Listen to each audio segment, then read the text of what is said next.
y vamos a empezar el día de hoy a hablar acerca del profeta Habacuc. Ya vamos un poquito más adelantados de la mitad de los profetas menores. Habacuc es el 8º libro. Dice que ¿de qué se trata este libro? Bueno, este es un diálogo prácticamente entre Dios y Habacuc acerca de la injusticia. Habacuc está pues desconcertado porque pues él ve que la gente sigue haciendo el mal y parece que Dios no está haciendo nada. Sin embargo, él recibe un fundamento para confiar en la justicia del Señor. ¿Cuál es el trasfondo del libro? Bueno, el autor se identifica a sí mismo como el profeta Habacuc, pero no se revela ningún dato adicional, no se dice nada más de él. Su nombre significa abrazo. De él solamente sabemos que él era un profeta y el nombre de él, ¿verdad? Habacuc, que es lo que viene en el libro. Como mencioné hace ratito, es el 8º libro de entre los 12 profetas menores. El libro no incluye datos personales del profeta, no incluye trasfondo, no incluye a su familia y como nombre no se le vuelve a mencionar ni en el Antiguo ni en el Nuevo Testamento. Sin embargo, al final del libro se hace una referencia al jefe de los cantores. Dice, al jefe de los cantores sobre mis instrumentos de cuerda. Esto nos pudiera hacer pensar quizás que él era un músico en Jerusalén o un levita quizás, no sabemos, porque como le digo, pues no hay mucha información acerca de él. De la misma manera, tampoco sabemos el tiempo exacto de su actividad profética. Sin embargo, en el capítulo 1, versículo 6, se habla de que menciona a los caldeos. Entonces, pues podemos suponer que su actividad profética pudo haber sido cerca de la destrucción de Nínive, por ahí del 612 antes de Cristo. Pero también puede ser ubicado durante el periodo del reinado de Nabucodonosor, entre el 605, un poco más adelante, o quizás también pudo haber sido en el 587 antes de Cristo, cuando fue la caída de Jerusalén.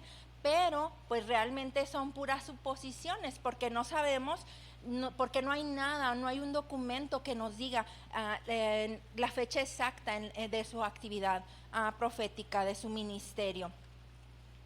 Así como, bueno, aquí se la voy a dejar esa porque quiero que más o menos ubiquemos las fechas y le voy a decir más o menos en qué nos basamos para suponer que ese fue su periodo. Aquí no podemos fijar su fecha porque tampoco él hace mención a ningún rey. O sea, otros profetas decían el rey Ezequías, el rey Josías. Él no hace mención, o el rey Senecarib, o el rey Nabucodonosor. O sea, él no hace mención de ningún rey contemporáneo. Entonces también eso dificulta un poco para mencionar o determinar cuál es el periodo de su actividad profética. Sin embargo, Ezequías, ahorita voy a darme la siguiente y ahorita me regreso con esa. No es cierto, me voy a ir a la anterior. Le voy a decir por qué. Porque aquí lo que quiero que entendamos es de que la confusión que tiene Habacuc es porque Dios usaría a un pueblo violento como los babilonios para enjuiciar a su pueblo, para enjuiciar a Judá. Él no puede entender por qué razón el Señor tiene que utilizar a esa potencia para poder poner en juicio, para enjuiciar al pueblo de Judá. Entonces, debido a que el Señor le está diciendo que va a utilizar a Babilonia para poner el juicio sobre los caldeos, entonces es que podemos ubicar el periodo de su actividad profética, que puede ser de entre el 608 al 598. Y ahora sí, ¿verdad? Ahí más o menos lo podemos determinar, que fue antes de la caída de Jerusalén, de Judá, perdón, antes de la caída de Judá por Babilonia, es que se le da el tiempo profético. Sus contemporáneos son Sofonías, Nahum y Jeremías, que son los que están más pegados al tiempo en el que él está profetizando, y es por esa razón que se determina el periodo en el que pudo haber sido su actividad profética. Durante este tiempo, Nabucodonosor ya había derrotado a los egipcios en la batalla de Cárquemis, por ahí del 605 a.C. Y ahí, con ese obstáculo de Egipto, ya ahora sí Babilonia puede extenderse, puede expandirse y convertirse en la gran potencia mundial que fue en ese tiempo. Y quizás a eso es a lo que se está refiriendo Habacuc en el capítulo 1, versículos 6 al 11. Y no sé si alguien me puede ayudar, por favor, a leer al menos el capítulo 6, en donde hace referencia, el versículo 6, en donde hace referencia a lo de los caldeos.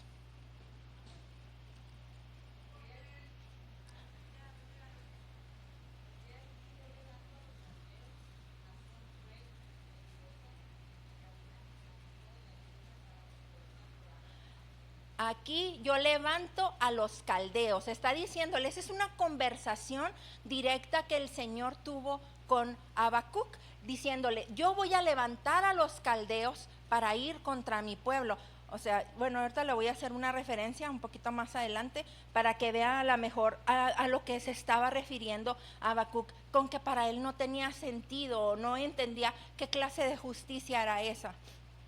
El ascenso de Babilonia como potencia mundial significaba una tribulación grande para la rebelde nación de Judá, cuya infidelidad había sido expuesta a la destrucción inminente. Gracias a la infidelidad, ya que tantos profetas ya habían hablado con ellos y ya les habían extendido el mensaje del Señor, sin embargo ellos no querían hacer caso. Bueno, entonces es que el Señor decide, voy a mandar a Babilonia a que ponga fin a su infidelidad. Y mientras Nabucodonosor, esto es nada más como un contexto, mientras Nabucodonosor regresaba de Egipto, invade a Judá. ¿Se acuerda que le acabo de mencionar que el último obstáculo de Nabucodonosor para convertirse en una potencia era Egipto? Y con ellos tiene una batalla en la que le llama batalla de Cárquemis. Entonces, regresa a Egipto, invade Judá y se lleva cautivos a muchos a Babilonia, y entre esos cautivos que se lleva iban Daniel y sus 3 amigos. Y en el año 597 a.C., otra vez Babilonia invade Jerusalén, causando una horrible destrucción dentro del templo. Ahí se llevaron a otros 10,000 cautivos, entre los cuales iba el profeta Ezequías. Y cuando el rey Sedequías trata de liberar a Judá del control babilónico 11 años después, es decir, en el 586, que es cuando ya va a ser la caída final de Judá, en el 586, entonces, ¿qué es lo que pasa? Nabucodonosor se enoja mucho y ataca furiosamente a Jerusalén, y ahora sí quema el templo y lo destruye hasta sus cimientos. Y la mayoría de los sobrevivientes fueron entonces llevados cautivos y exiliados a Babilonia. Se piensa que Habacuc para este tiempo probablemente estaba viviendo esa devastadora el juicio de Dios sobre Judá, pero él ya había profetizado sobre el pueblo antes. Entonces vamos a la que sigue, y ahora sí vamos a ver cuál es el propósito del libro. El propósito del libro, bueno, aquí Habacuc no está dirigiendo su mensaje a los descarriados espiritualmente y a los habitantes rebeldes de Judá. Normalmente se fija, si los profetas que hemos estado estudiando, pues ellos están dándole el mensaje a las personas que no estaban haciendo lo correcto delante del Señor. Sin embargo, este mensaje, esta profecía, no va dirigida para nadie en específico que estuviera haciendo las cosas incorrectas, sino más bien es como un mensaje de aliento para los que estaban haciendo las cosas correctamente delante del Señor. Sus escritos están destinados a ese fiel remanente que había permanecido creyendo en el Señor. ¿Y para qué lo está escribiendo? Bueno, porque él está tratando de ayudarles a comprender el por qué Dios está a punto de tomar las acciones que va a tomar. Porque, o sea, ellos a lo mejor en su mente no podían entender cómo iba a ser posible que el Señor utilizara una nación como Babilonia para traer el juicio sobre Judá. Ellos no lo podían entender. Sin embargo, como Habacuc ya lo había comprendido, entonces ahora su función era expresarle esa esperanza a las personas que estaban esperando en el Señor, valga la redundancia. Él ya había lidiado personalmente con toda esa problemática de que Dios usara a un pueblo terriblemente violento y terriblemente malvado como eran los babilonios para poder traer la justicia sobre su propio pueblo. Y por esta razón, Habacuc es capaz de asegurar a sus compañeros creyentes la promesa del Señor de poder lidiar con la maldad en el tiempo y en la manera correctas. Ellos tendrían que consolarse, como dice con su versículo en el capítulo 2, versículo 4. Es un versículo que muchos no sabemos, ¿no? Mas el justo por la fe vivirá. Aunque no entendían todo, ellos podían gozarse en el Dios de su salvación. Ahora, ¿cuál es el énfasis? Tengo 4 puntos. El primero es que es una indignación profética por la aparente tolerancia del Señor en medio de la injusticia. Ellos, o Habacuc estaba pensando, el Señor no está haciendo nada, la gente está haciendo todo lo malo delante del Señor y Dios está nada más como mirando sin hacer nada. Pero esa es la indignación que tiene Habacuc, ¿no? Sin embargo, hay una confianza profética en la justicia y en el poder del Señor. La postura de los justos es fidelidad y es confianza en Dios y la seguridad de que Dios va finalmente a castigar a los malvados. Este libro también tiene unas características especiales bastante importantes. Como le comenté hace ratito, el libro no es una profecía para los malvados, sino que es una profecía para el pueblo, donde él está más bien, para el pueblo, ese remanente fiel, donde él está registrando más bien como las conversaciones, el diálogo que él está teniendo con el Señor. Es una conversación entre Dios y el profeta y con las respuestas que el Señor le va a dar. El libro tiene diferentes formas literarias o tipos de redacción, como cuáles. Tiene las más importantes, son 3. Primero es el diálogo que vamos a encontrar entre Dios y el profeta, que va a ser prácticamente los 2 primeros capítulos. Y vamos a encontrar también al final del capítulo 2 los ayes proféticos. Aquí lo que vamos a encontrar son las predicciones o los pronunciamientos de las consecuencias de pesar por las acciones impías. Y en el tercer capítulo va a ser un canto profético. En todas estas formas de escritura que acabamos de leer, va a haber un lenguaje muy elocuente de parte del autor. Hay muchas metáforas muy expresivas, hay comparaciones, él usa muchos símbolos, descripciones y figuras retóricas para poder hacer más sencillo el mensaje que él quiere transmitir. Y el profeta va a manifestar 3 rasgos de carácter que son necesarios en tiempos de adversidad para el pueblo del Señor. Y aquí nos habla de 3. La primera son preguntas sinceras dirigidas al Señor. La segunda es una fe inconmovible. Y la tercera, una preocupación real por el avivamiento del remanente fiel.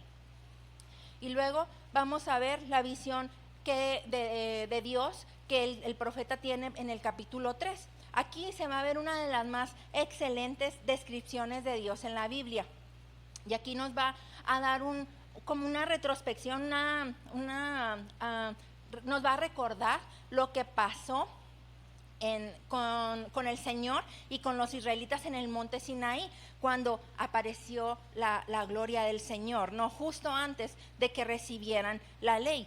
Y ningún profeta en el Antiguo Testamento es más expresivo que Habacuc en cuanto al tema de la fe, pero no nada más es expresión, sino que él tenía un testimonio personal, porque es muy fácil, ¿no?, que nosotros podamos decirle a los otros, ten fe y ten calma, pero qué difícil es cuando a nosotros nos toca tener fe y tener calma. Entonces, el testimonio personal y el ejemplo de Habacuc estaba aunado con su manera de expresarlo a otros. Él había tenido que comprenderlo primero él para poderlo transmitir al pueblo que estaba recibiendo este mensaje.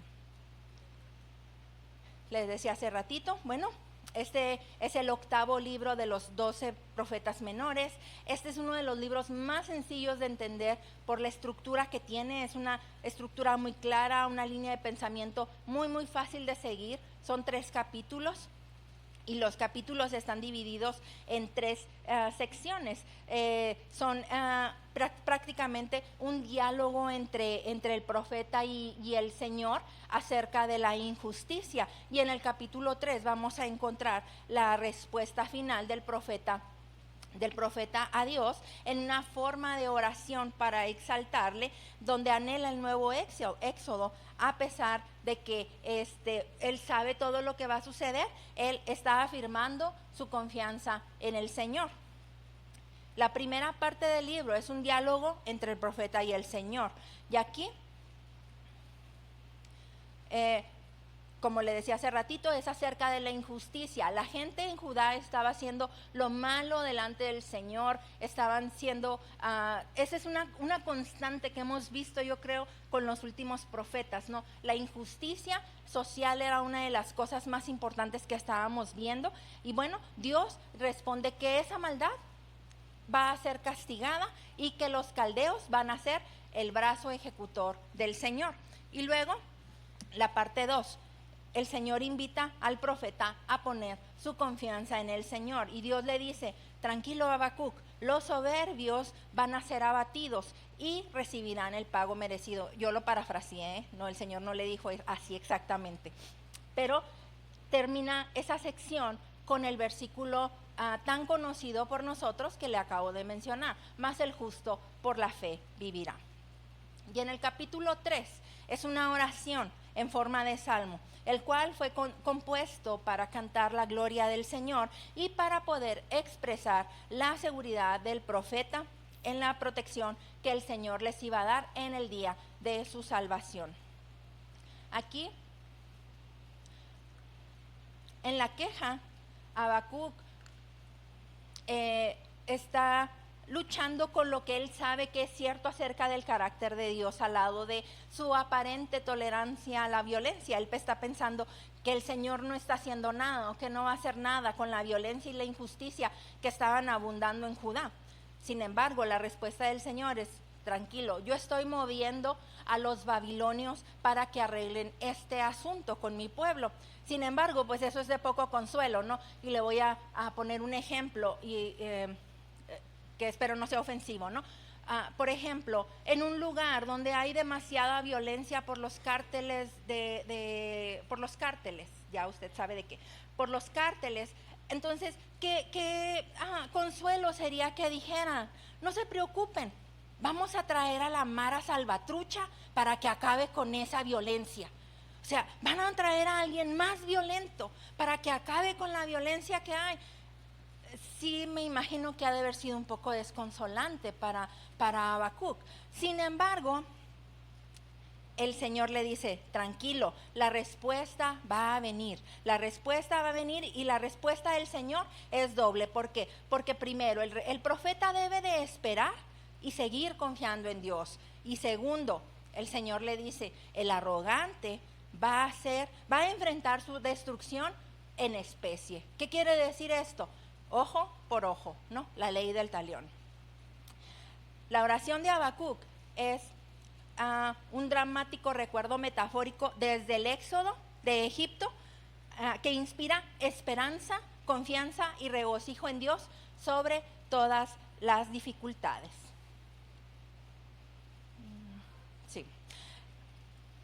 Y luego dice, que, como le decía hace ratito, este no es un oráculo dirigido al pueblo pecador, ¿no? No es algo así, es más bien que el profeta se está invistiendo en su papel del pueblo para tener un diálogo con el Señor sobre la injusticia.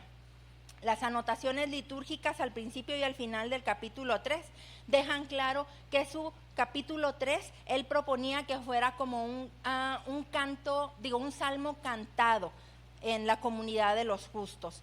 Y para entender un poquito más el libro es importante que nosotros tengamos como trasfondo y vayamos a leer Segunda de Reyes, los capítulos 22 al 23 y Segunda de Crónicas en el 34 y en el 36 la primera parte. ¿Por qué? Porque aquí vamos a encontrar el reinado de Josías y aquí vamos a encontrar todas las reformas que estaba haciendo Josías cuando se acuerda que quitó todos los altares a Baal y a Acera, que limpió Judá, que limpió Jerusalén y reparó la casa del Señor, y luego encuentra el libro de la ley y luego empieza a hacer muchas reformas, entre las cuales pues está la celebración de la Pascua. Pero pues ya usted en su casa lo lee con un poquito más de calma para que podamos entender todo lo que estaba sucediendo. Aquí, la manera en la que Habacuc está mencionando el ascenso de Babilonia, está sugiriendo que Babilonia todavía no era la máxima potencia, estaba en camino a serlo, pero todavía no era. Y le recuerdo, ¿verdad?, que eso sucedió en el año 605, cuando ellos alcanzan su máximo esplendor en la batalla con Egipto. Entonces, aquí podemos entender también la grafiquita de la cronología o la línea del tiempo que le decía ahorita. Con esto podemos entender entonces que Habacuc era un contemporáneo de Sofonías, de Nahum y de Jeremías, cuando todavía Judá no había caído. Y la descripción de los pecados que hacen en los 4 libros que mencioné, los 4 profetas que mencioné, es un testimonio de que los libros de Reyes y de Crónicas, cuando hizo a Josías toda esta reforma, pues solamente fue algo superficial, realmente no fue algo que duró, nadie se encargó de darle el seguimiento. O sea, Josías tenía toda la intención buena de que las cosas cambiaran, pero ¿qué es lo que pasa? No hubo un seguimiento con los reyes que le siguieron. ¿Y qué es lo que sucede? Pues entonces vuelven otra vez al punto inicial, donde era una sociedad pues corrupta, con injusticia, con violencia y sobre todo con rechazo a la ley del Señor. Sin embargo, Habacuc ve el futuro con claridad y ve que la justicia del Señor va a prevalecer. Los oráculos contra Babilonia son muy congruentes con todo lo que ya hemos visto anteriormente, y que podemos con esto entender entonces que el Señor es el Dios soberano sobre todas las naciones y que Él levantó a Babilonia para ejecutar su juicio contra Judá. No era así como, la vez pasada nos habló el hermano de Asiria, ¿verdad? Donde Sennacherib le va y le dice, Dios me mandó. Bueno, a él no lo había mandado Dios contra Judá, pero aquí a Babilonia sí lo mandó Dios para terminar a Judá. No para terminar, sino para ejercer su juicio contra Judá. Y luego vamos a hacer el recorrido por el libro y vamos a encontrar primero la primer queja de Habacuc. Su queja es parecida a un salmo de lamento, es como un grito de auxilio pidiéndole a Dios que actúe sobre la injusticia. Esto lo vamos a encontrar en los primeros 4 versículos del capítulo 1. Y luego va a venir la respuesta del Señor. Sin embargo, esta respuesta pues no es la que Habacuc esperaba, ¿verdad? Él no esperaba que el Señor le dijera, tranquilo, yo voy a mandar a los caldeos para que acaben con todo esto. Sin embargo, una cosa es cierta, Dios está usando a Babilonia para ejecutar su juicio contra Judá. Y luego viene la segunda queja de Habacuc. Entonces, aquí Habacuc dice, ahí puse el monito así porque pues es como cuando nos dicen algo que no nos gusta, ¿verdad? Así que dice, no, es que si quieres bajar de peso tienes que dejar de tomar Coca-Cola. Y nosotros, así está Habacuc ahí pensando, dice, no, no me satisface que Babilonia venga y haga el juicio contra el Señor. Bueno, pues la respuesta de Dios parece que no es satisfactoria para el profeta. Dice él, ¿cómo puede ser justicia esto? ¿Cómo puede Dios llamar al traidor para que nos destruya a un pueblo que teóricamente es más justo que ellos? Él no lo entiende, ¿no? Entonces Habacuc se queda esperando otra respuesta del Señor. Y el Señor le responde y le dice, tranquilo, la respuesta va a venir en el tiempo que yo he establecido. Y la actitud actual de arrogancia de los babilonios está condenada. Tú no te preocupes por eso. Y recuerda, el justo va a vivir por su fe. Y es importante mencionar que este versículo fue el versículo crucial, el versículo base o muy importante en la teología que utilizó Pablo. Y luego viene el oráculo de Ai contra el opresor. Y aquí es en donde el Señor le dice, tranquilo Habacuc, tranquilo, el Señor va a actuar.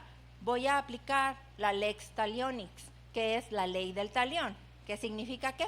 Ojo por ojo, ¿no? La justicia de Dios, conforme su juicio, va a ser cumplido sobre Babilonia. Y entonces, ¿qué es lo que va a pasar? Bueno, el despojador será despojado. El conquistador soberbio va a ser avergonzado. El que edifica va a ser combustible para el fuego. El que fuerza a otro a embriagarse también va a ser obligado a tomar, pero nada más que de la copa de la ira del Señor. Y el ídolo mudo va a ser callado. Y viene aquí otro versículo que seguramente también usted se lo debe de saber, ¿verdad? En el 2:20. Porque le dice él, mas Jehová está en su santo templo, calle delante de él toda la tierra. Y luego viene el último capítulo. Es un libro muy cortito, 3 capítulos. El último capítulo es la oración y la confesión de Habacuc. Y aquí este salmo lo está dividido en 3 partes.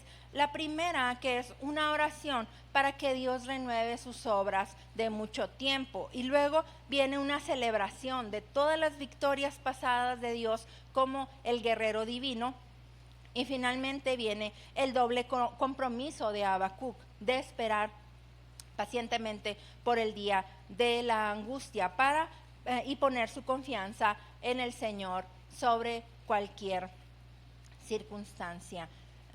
Y luego aquí se entrelazan el dominio de Dios sobre las caóticas aguas de la creación, y luego nos narra también cómo el sol fue detenido para Josué. ¿Se acuerda que eso sucedió en unos capítulos, en unos libros anteriores? Y luego nos habla también de la teofanía del Señor. ¿Qué es la teofanía del Señor en Sinaí? Es la manifestación de la divinidad del Señor. Es cuando se vio la gloria del Señor en su máximo esplendor. Y luego vienen las descripciones poéticas del Éxodo en un brillante y asombroso recordatorio del triunfo de Dios sobre el faraón para liberar a su pueblo. Y todo esto va a servir para darle aliento al pueblo de Dios, que Él va a actuar una vez más a su favor. Y creo que no nada más para el pueblo de Dios de aquel tiempo, ¿no?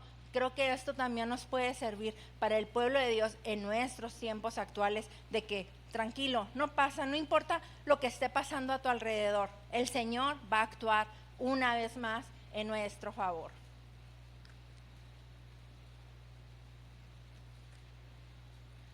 Ahí puse ese versículo porque me gustó bastante, es el versículo 3:19 con el que termina el libro. Porque el Señor me da fuerzas, da a mis piernas la ligereza del ciervo y me lleva a las alturas donde estaré a salvo. Y con este versículo, Habacuc quiere como que concluir, tranquilos, el Señor está de nuestro lado, no pasa nada. Van a pasar muchas cosas, pero al final no pasa nada, Dios está de nuestro lado.